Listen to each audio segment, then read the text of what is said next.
Hai dhaggeeffattoota kabajamtoota YouTube chaanaalii kooti akkam jirtan ani nagaa galata waaqayyoo haa ta'u. Har'a mataa koo maal akkan dibadhu inni kun buuphaadha. Inni kun adii isaa sanan keessaa baase jechuudha. Inni kun bicaa isa keessaa kana hin ajaa waan ta'eef nan gatatti fayyadamu.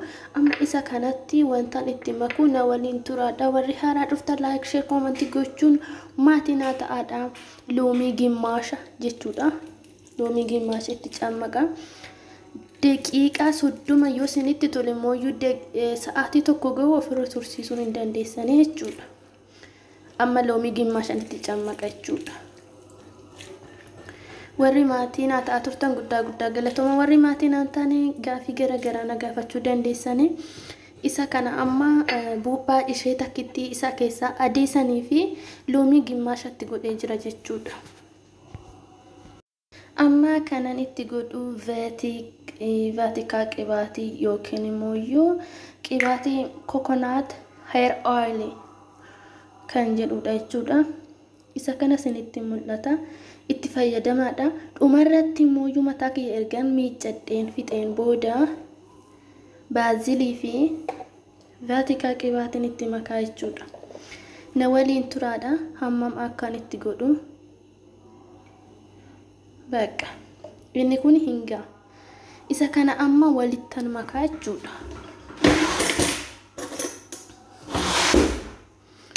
Isa kana amma mataa koo odoo miiccatiin nan dibadha. Ergan dibadheen booda shaamboodha yeroo 4-5 irra deebi'ee nan miiccadha. Ergan miiccadheen booda immoo baazilii baqee fi vaatikaa qibaatiin itti dibadha jechuudha. Na waliin tura.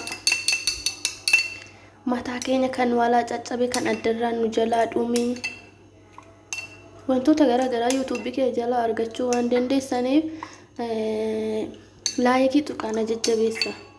Sinoona jajjabeessitan irra caalaa wantan hojjedhu san dabalataa waan hin biraallee isinii fiduu nan danda'a jechuudha. Viidiyoon kiyyaas akka dafee isin bira ga'uuf like share comment gochuun hin dagatinaa isiniin jedha. Wantoota fuulaa ta'u qorichoota fuulaa ta'ullee hamman beekurraa sinan barsiisa. Waan itti fayyadamurraa jechuudha. Bica isa keessaa kana nan gata. Hin ajaa waan ta'eef fooliin isaa badaa waan ta'eef na fayyadu jechuudha. Irra caalaa kan na fayyadu isa kanaadha. Isa adii isa keessaa kana jechuudha. Amma walitti makee fixee jira. Amma ergan akkatti walitti makeen booda ammallee hin dhumne wantan itti godhu zayituunidha jechuudha. Isa kana ammas walitti makeen mataa keenyaaf baay'ee bifti isaatillee bifa bareedaa bifa namatti tolu bakka hin guggugu hin caccabu hin ciramu. Bakka adda keenya manarraan hin marga jechuudha. Baay'ee riifidha mataa keenya jechuudha. Ushanii dhuma qibaatii kana qofa indi bannaa ta'e mataan keenya maaf hin margine jennee namoonni gaddinu hin jirra. Sagalee koo dhiifamaa qufa sila naqabee jiruufi.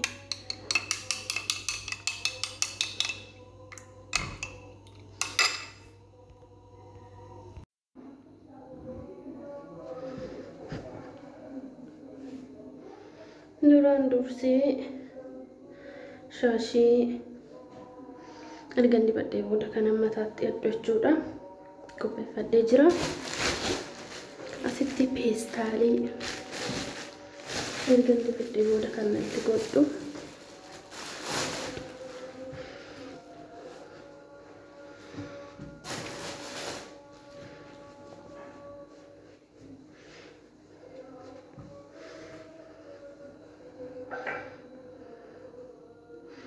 Akkamitti akkan dibadhu jechuudha.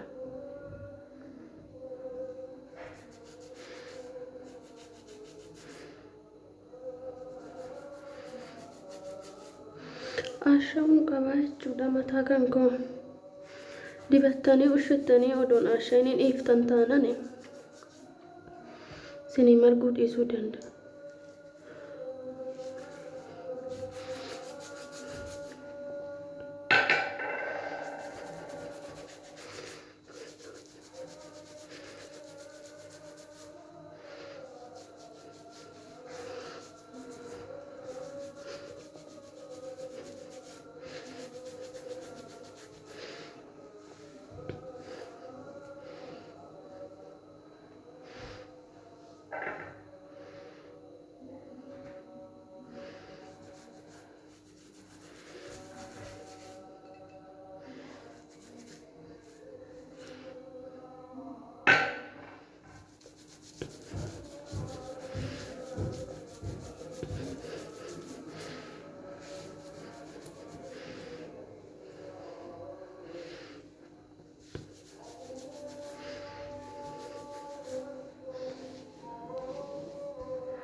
bakka tokko osoo hin taane keessa isaati kan dibannu.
Itti fayyadamaati ilaaladha.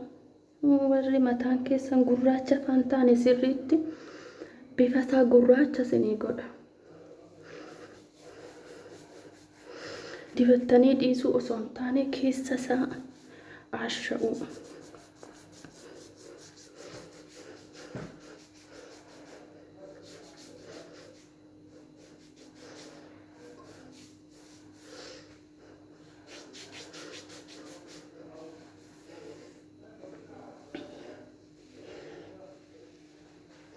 Baay'ina isaatillee isinii dabara.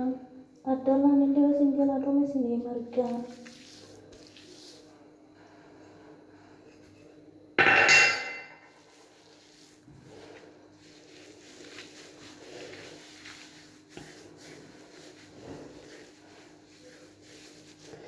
Yoo isinitti tole like, share, comment gochuu hin irraanfatinaadha. Waan isiniin galle horaate comment alatti na gaafadha.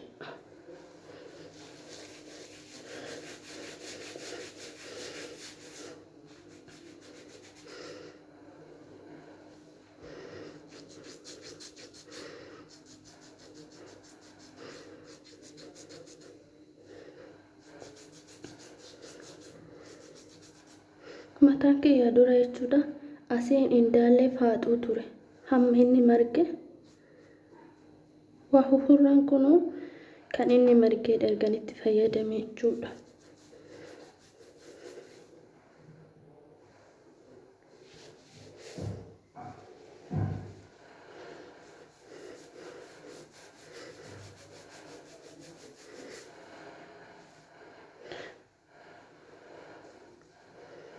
Amma ergan akkatti dibadheen booda rifeensa koo daqiiqa 30 booda ni qadda.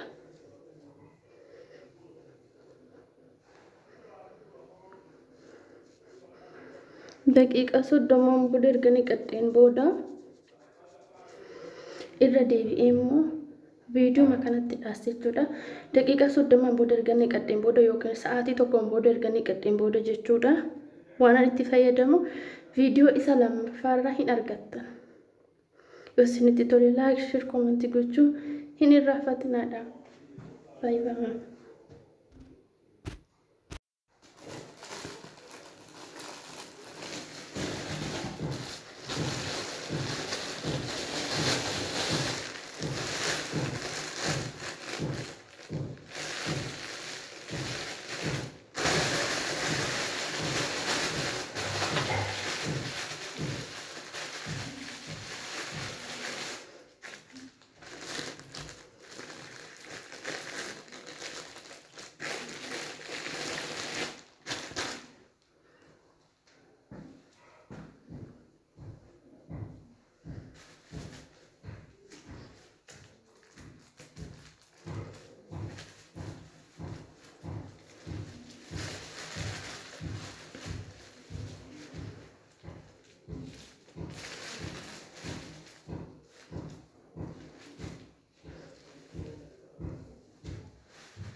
tura jechuudha daqiiqaa. Amma daqiiqa 30 yookaan amma sa'aatii tokko jechuudha. Innaa viidiyoon kiyyaa isaa lammaffaa yookiin immoo erga mataa miiccadheen booda viidiyoon amma isin gadhiise kana jala jira waan ta'eef laayik, koomenti, sheer gochuun kottaa isiniin jedha.